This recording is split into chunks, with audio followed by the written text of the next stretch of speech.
Bayangkan Anda duduk di restoran mewah, minum sampahnya seharga $2.000, makan tiram, dan tidak tahu bahwa 3 jam kemudian Anda akan tenggelam di air es. Itulah tepatnya yang dialami 2.000 orang pada malam tanggal 10 April tahun 1912 di atas kapal Titanic, dan sebagian besar dari mereka tidak akan pernah melihat cahaya matahari lagi. Bencana ini bukan disebabkan oleh badai atau perang, tetapi oleh serangkaian kesalahan bodoh, keserakahan, dan kesombongan manusia yang menewaskan 1.500 orang dalam satu malam. Sekarang saya akan menceritakan kisah sebenarnya tentang tenggelamnya Titanic, dan Anda akan mempelajari fakta-fakta yang belum pernah ditampilkan dalam film, karena kebenaran jauh lebih mengerikan daripada film apapun. Titanic adalah kapal terbesar di planet ini, dengan panjang 270 meter, digerakkan oleh 4 mesin uap yang mengonsumsi 600 ton batu bara per hari.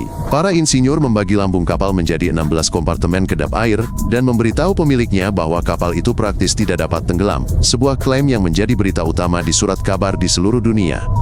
Tetapi ada masalah, sekat di antara kompartemen tidak memanjang hingga di atas, jadi jika air membanjiri beberapa bagian sekaligus, air itu akan tumpah begitu saja.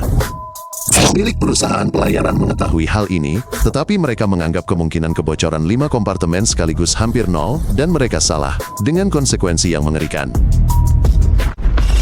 Pada tanggal 14 April operator nirkabel Titanic menerima 7 pesan dari kapal lain yang memperingatkan tentang ratusan gunung es sebesar rumah yang mengapung tepat di depan.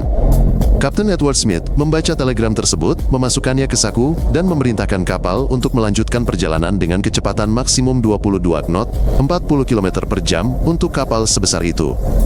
Pemilik perusahaan berada di atas kapal, dan dia ingin mencetak rekor kecepatan untuk publisitas, membuat surat kabar terkesan lebih penting baginya daripada keselamatan 2.000 penumpang. Kapal raksasa itu melaju dalam kegelapan langsung menuju ladang es, dan tidak seorang pun mempertimbangkan untuk memperlambat atau mengubah haluan. Itu adalah kegilaan dan kepercayaan diri yang berlebihan.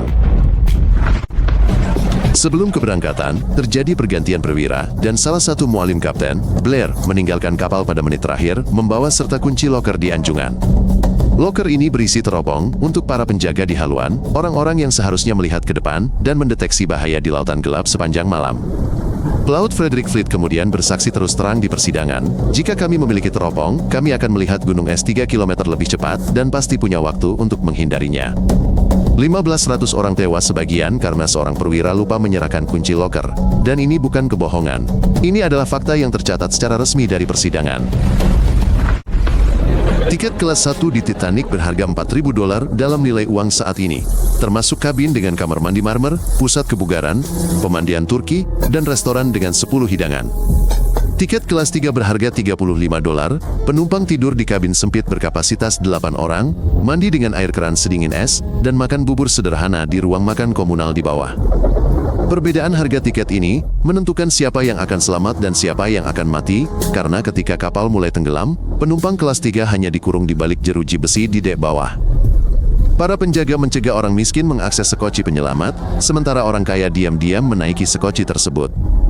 Ratusan orang tenggelam di ruang penyimpanan barang tanpa sempat melihat apa yang terjadi di atas. Pada pukul 11.45 malam tanggal 14 April, Frederick Fleet, seorang penjaga yang sedang bertugas, melihat sebuah gunung hitam besar di depannya tanpa menggunakan teropong. Sebuah gunung es tinggi sekitar 25 meter. Ia membunyikan lonceng 3 kali, dan membunyikan bel di anjungan, berteriak, "Sebuah gunung es tepat di depan." Mualim pertama memerintahkan kapal untuk berbelok ke kiri dan mesin dimundurkan penuh. Tepat 37 detik berlalu dari saat gunung es terlihat hingga benturan, waktu yang tidak cukup untuk memutar kapal seberat 52.000 ton. Hukum fisika tidak bisa dibohongi. Sisi kanan Titanic menabrak es dengan suara gesekan yang mengerikan, gunung es merobek lambung kapal hampir 100 meter, dan air es menyembur ke dalam 5 kompartemen kedap air sekaligus. Selama 10 menit pertama, hampir tidak ada penumpang yang menyadari sesuatu yang serius telah terjadi. Mereka terus minum whisky di bar, bermain kartu, dan tidur di kabin mereka.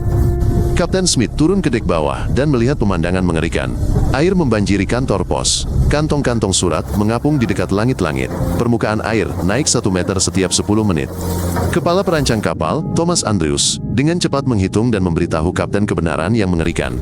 Dengan 5 kompartemen yang terendam air, kapal hanya akan bertahan maksimal 2 jam, dan tidak mungkin untuk menyelamatkannya. Pada tengah malam, Kapten memberi perintah untuk membawa semua penumpang ke dek dan menyiapkan sekoci penyelamat, tetapi ia melakukannya dengan tenang dan diam-diam untuk menghindari kepanikan dan kerumunan. Titanic memiliki 20 sekoci penyelamat dengan 1.178 tempat duduk, dan ada 2.224 orang di dalamnya, hitung sendiri. Ini berarti lebih dari 1.000 orang ditakdirkan untuk mati, bahkan jika semuanya berjalan sempurna, tetapi pada kenyataannya, evakuasi berubah menjadi kekacauan dan kegilaan total. Para petugas meneriakkan, wanita dan anak-anak duluan, dan mengusir para pria dari sekoci penyelamat dengan senjata di tangan. Meskipun sekoci pertama diturunkan dalam keadaan setengah kosong karena penumpang takut naik. Sekoci nomor 1 dirancang untuk 40 orang, tetapi sekoci itu berlayar dengan hanya 12 orang, termasuk istri dan selir seorang pria kaya, yang mengambil tempat mereka sementara yang lain tenggelam. 19 km dari Titanic yang tenggelam, sebuah kapal lain tertambat. Kapten kapal tersebut berhenti bermalam karena es dan memutuskan untuk menunggu hingga pagi hari. Operator radio kapal, Cyril Evans, menyelesaikan tugasnya pukul 10 malam, mematikan radionya, dan pergi tidur, meskipun seharusnya ia bertugas sepanjang malam. Ketika Titanic mulai menembakkan suar ke langit setiap 5 menit, awak kapal tetangga melihat kilatan cahaya tersebut, tetapi mengira itu hanya semacam perayaan atau kembang api. Jika kapten membangunkan operator radio atau sekadar berenang untuk memeriksa, kapalnya akan mencapai Titanic dalam waktu 40 menit dan menyelamatkan semua 1.500 orang yang membeku di dalam air. Saat kepanikan melanda dek dan orang-orang menyadari mereka akan mati, 8 musisi dari orkestra kapal keluar dengan instrumen mereka dan mulai memainkan melodi yang menenangkan. Pemimpin orkestra, Wallace Hartley, berharap dapat menenangkan kerumunan dengan musik sebelum mereka mati, bermain selama 2 jam tanpa henti, hingga air dingin mencapai lutut mereka di dek. Para penyintas menceritakan bahwa komposisi terakhir orkestra adalah himne Kristen, dimainkan dengan air setinggi pinggang saat haluan kapal tenggelam di bawah ombak dan orang-orang melompat ke laut. Kedelapan musisi itu tenggelam, tidak seorang pun mencoba menaiki sekoci dan menyelamatkan diri.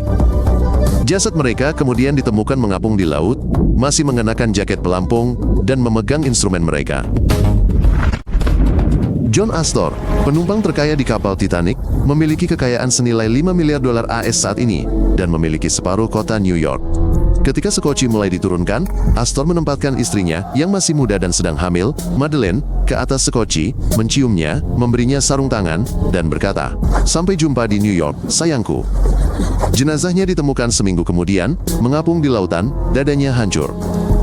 Di sakunya terdapat jam tangan emas senilai $10.000 AS dan uang tunai $2.500 AS. 4 jutawan lainnya dan ratusan pengemis tenggelam bersamanya. Air dingin membunuh semua orang dengan cepat. Uang dan gelar tidak membantu siapapun. Pada pukul 2.17 pagi, haluan Titanic tenggelam begitu dalam sehingga buritan, dengan baling-baling setinggi 7 meter, naik vertikal di atas permukaan laut. Ribuan ton air di bagian depan menciptakan tekanan yang sangat besar pada lambung kapal sehingga logamnya patah, dan kapal terbelah menjadi 2 dengan suara dentuman yang terdengar hingga bermil-mil jauhnya. Ratusan orang di dek belakang jatuh, berpegangan pada pipa dan pagar. Banyak yang jatuh terjungkal ke dalam air hitam yang dingin dari ketinggian 20 meter. Kedua bagian kapal tenggelam satu demi satu dalam waktu 3 menit. Saat itu, pukul 2.20 pagi, tanggal 15 April tahun 1912, dan semuanya telah berakhir. Suhu air di Samudra Atlantik adalah -2 derajat Celcius. Seseorang di air seperti itu akan kehilangan kesadaran dalam waktu 15 menit dan meninggal, karena kedinginan dalam waktu 30 menit itu bukan tenggelam. 1.500 orang mendapati diri mereka terapung di lautan hitam dengan jaket pelampung, berteriak, meminta bantuan, dan berdoa, tetapi sekoci yang membawa para penyintas tidak pernah kembali untuk menjemput mereka.